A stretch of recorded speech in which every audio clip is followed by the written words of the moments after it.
Hello everybody and welcome to a kind of third-party knockoff company's attempt at an original piece review. I think that's a thing. This is part of their big pocket wars. That's just a blatant dig at War in Pocket Palm series figures. Oh, tisk Mech fan toys. Part of their Lost Planet line. This is their huge dragon. Honestly, could not wait to get a hold of this guy. Let's take a quick look around the box. We've got Mega Supreme on the side there. We've got a Mega on the back in his various different modes. Now, of course, this is designed to scale with the Diaclone figures, which in turn is a good thing because the Diaclone figures, back in the day when the original Diaclone was released, we had Diaclone and we had Microman, and we had the likes of the Mega Supreme being drafted into the Transformers franchise, coming from the likes of Grandstand Converters. I think it was like Hasbro, when they got involved, they pretty much bought up every transforming robot on the market that they could get their hands on, and a Mega Supreme was one of them. So it's nice to induct him into the Diaclone line. You get an additional sheet of paper included within the packaging. I believe these are designed to be cut out. Correct me if I'm wrong. Looks like these are all fan-made images, but we've got the likes of Inspector Gadget, we've got He-Man, we've got Fist of the North Star, we've got Shredder and Krang up there, Megatron Prime, Quintessons at the top as well. If anybody knows what these are, just feel free to let me know in the comment section below. We've got a very hefty set of instructions. We have the additional front piece for my Wei Zhang Inferno. If you remember, I got a sample through and I was missing, so TF Direct has managed to supply me with the pieces. Now we get these plugs and weapons, which we can give to our individual Diaclone figures. And here we have the Omega torso, wings, and crown, along with both parts of his armament. With Omega out of his box, we want to just place everything into position. Bring in his tank head, so we can get a nice closer look there. Pretty much what you would expect, except this time we bring this down, fold these in, and this is just going to slide in like so, and then this will tab up and over, securing the head into position. We can bring the wings in and tab those into the back like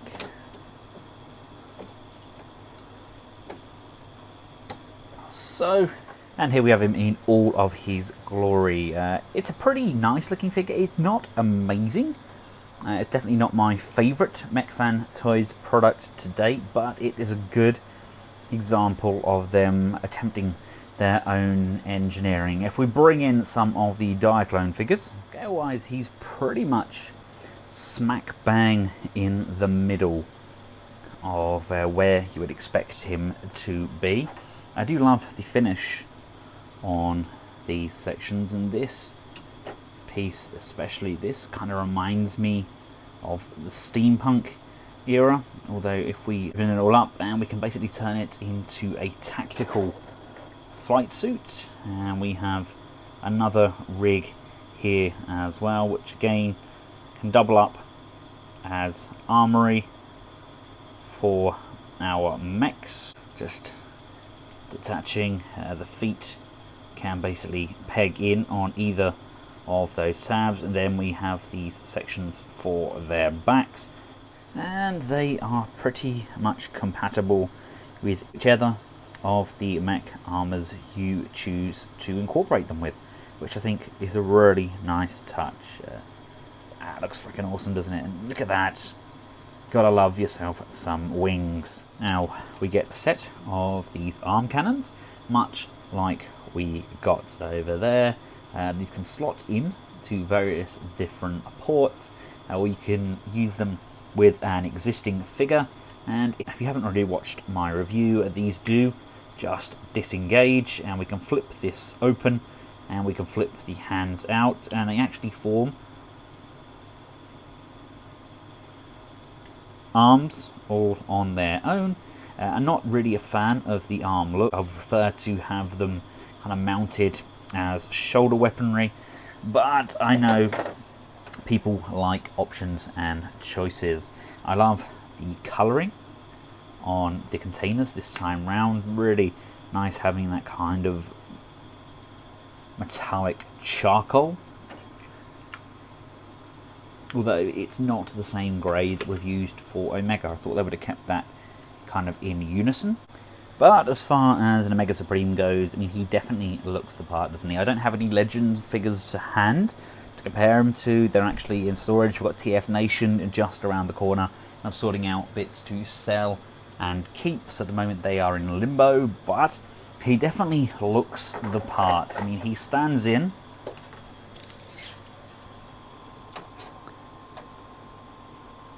at just shy of 9, around 8.5 inches to the top of his head, and you're looking around 9.5 inches to the top of his wing. So he's a fairly substantial figure. Articulation wise, the head can look left and right. We do have a little bit of up and down motion on there.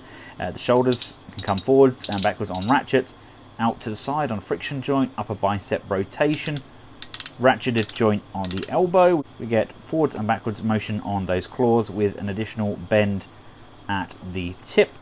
The waist can rotate.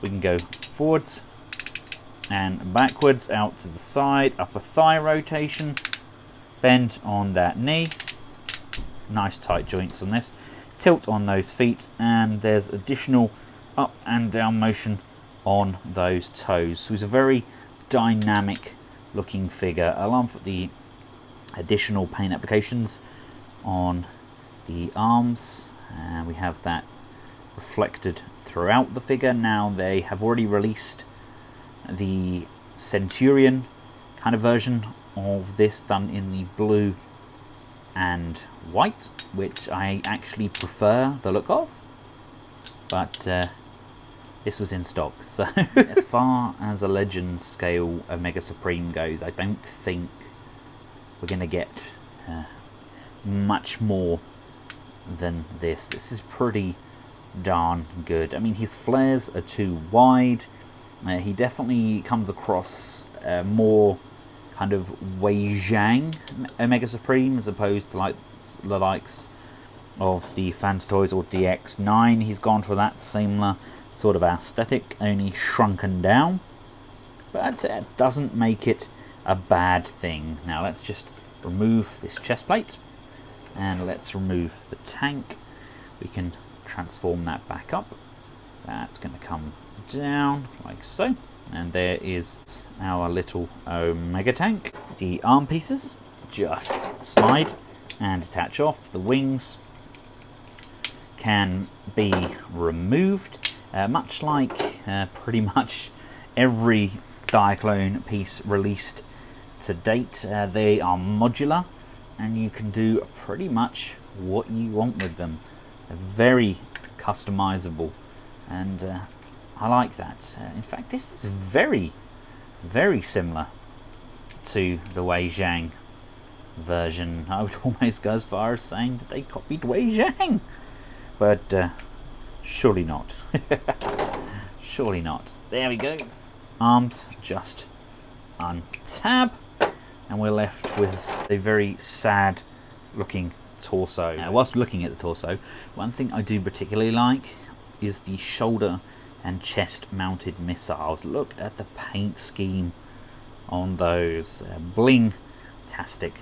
Absolutely love it. And if you wanted to, there is space kind of there on the front to stick a little Autobot insignia, but it just doesn't really scream the right aesthetic for me. I could be wrong. This could be absolutely ideal for people, but I'm just not feeling a G1 likeness.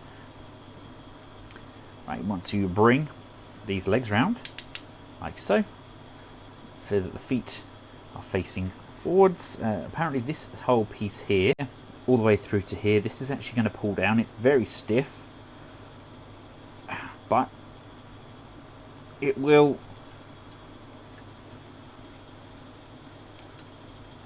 hinge downwards like this. These can then be opened up, much like the G1 toy. These parts of the Omega rocket tally up and peg inwards. There's a tab on here, and this is going to come in and just slot tidily in there like so, just holding the rocket into position. And we're bringing in what was the arms. They're just going to tab in like so, and these now become military kind of cannons that just poke up and over and can fully rotate, protecting the rocket base. Grab these leg pieces, open up the flaps, and these are basically going to form the track. These just tab in on the underside like so, and that's going to tab on to both sides, forming the railroad section. And then we can bring the chest piece down, and that is now the loading bay, and this can just sit in there like that. And then we can bring in our little tank personnel, and then we have these guys guarding it.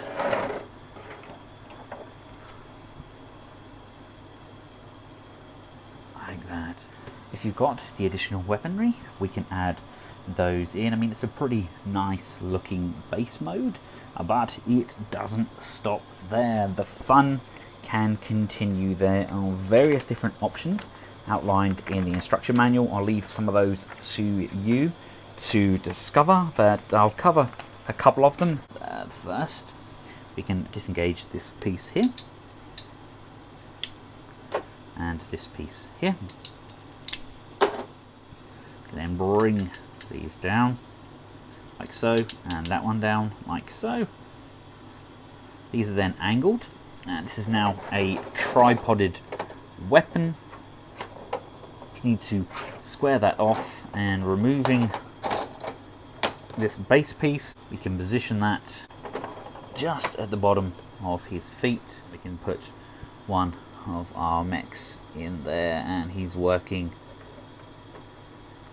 away at getting this cannon operational. Like I said, there's various different options. You don't have to do these ones. If you're happy just to have an Omega Supreme, then just have an Omega Supreme. I just think when you've got something that does have various different options, I think it's always nice to explore them. Another thing we can do is if we just remove the rocket, which obviously can go flying off on its own if it sees fit. Once again, bring these legs forward and bring those feet down. Bring the arms back in, tab those in, locking into position, and then rotate that down so it's now a third leg. Do the same with this side, tab this in, bring this down and rotate.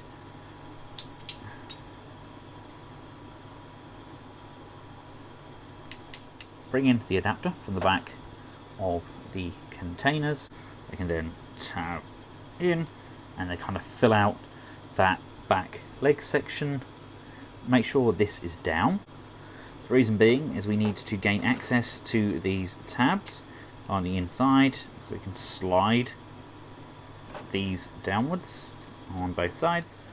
We can place the back end of the rocket just in there like so, and now we have a walking, talking cannon, very kind of Halo inspired.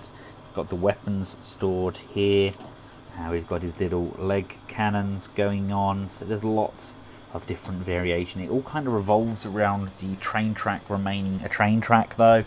There probably are different variations, but I do like what they've done. I like that there are so many options, and I'm sure if I hang on to this, I'm definitely going to get the Guardians. I like how they look, but it's not really that in keeping with my Diacone collection. It's nice that you can incorporate it, but I would have preferred it to have been done in kind of the Mechbot 1 or the Omegatron colours. I just think that would be better suited. Let me know your thoughts in the comments section below. It's not a bad set, but it's not the cheapest that they've done. And yes, it has a large playability factor, but is that enough? Only time will tell. Thank you all for watching. I hope you found this video useful. If you have, feel free to give a big thumbs up, share, and of course subscribe. I've included a link at the top here just so you can click through to the Mech Fan Toys playlist. And until next time, from myself and Omega Supreme, goodbye.